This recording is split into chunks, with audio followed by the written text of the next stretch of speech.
Right now, in living rooms all across the world, millions of people are engaging in a ritual that psychologists call the false hope syndrome. This isn't a term I made up. It was coined by psychology professors Janet Polivy and C. Peter Herman from the University of Toronto. They noticed a strange pattern. They saw that when people set goals for the new year, they don't just try to change one thing, they try to reinvent their entire personality. It is December 2025. You look in the mirror and you decide, in 2026, I will exercise every day. I will quit sugar. I will learn French. I will save 20% of my income.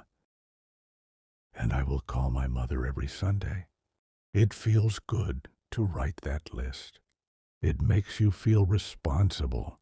It makes you feel powerful.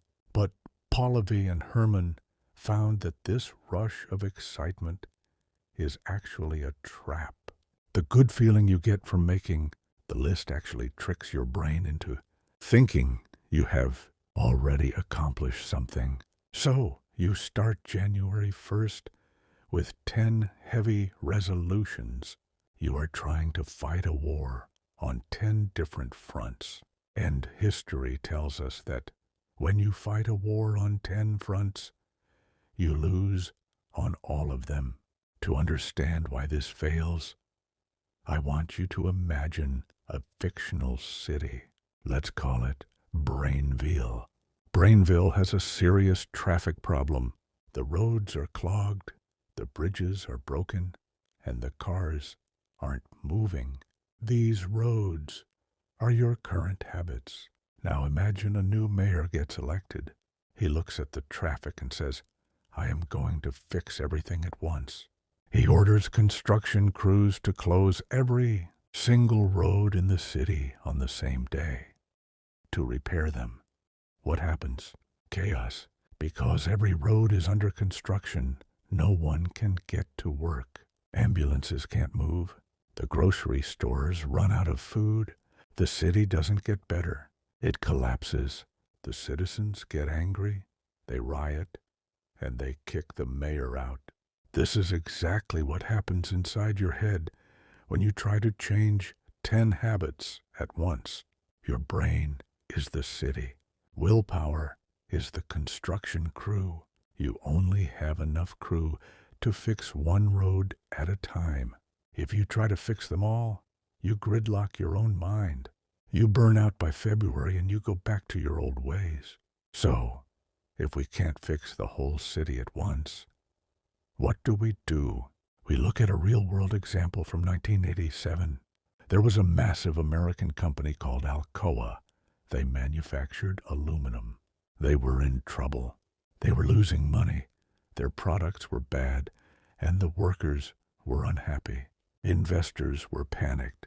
They needed a new CEO to come in and save the company. They hired a man named Paul O'Neill.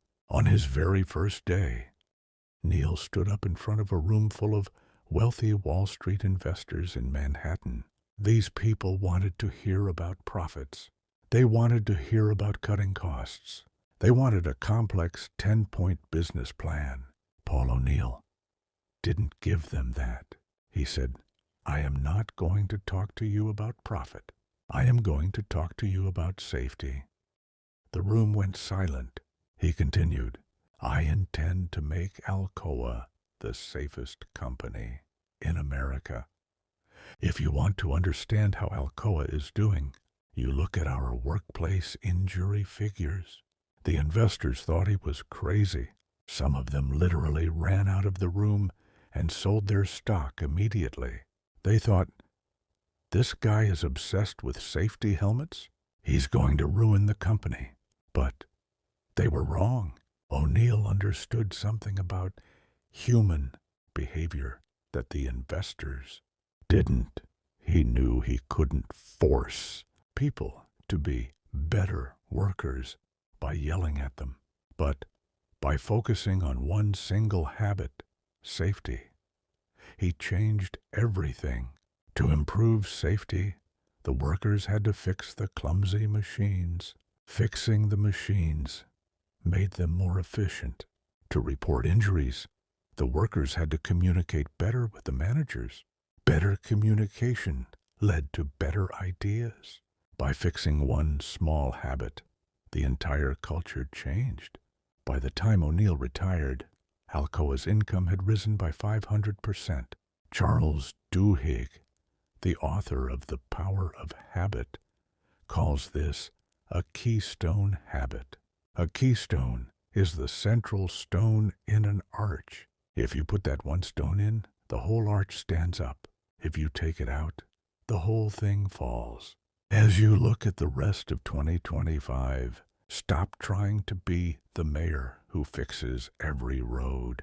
Stop trying to fix your finances, your diet, and your sleep all at the same time.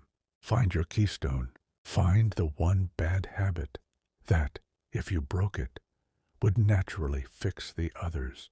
Maybe it is staying up late, scrolling on your phone. If you break that one habit, what happens? You sleep better. Because you sleep better, you have more energy.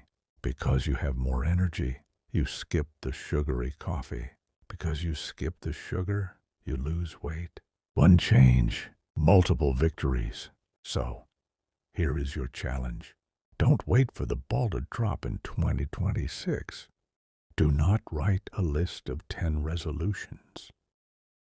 Pick one, just one. Pick the one habit that is clogging up the traffic in your brain, and spend the rest of December fixing that one road. If you can win that one battle, the war for 2026 is already won.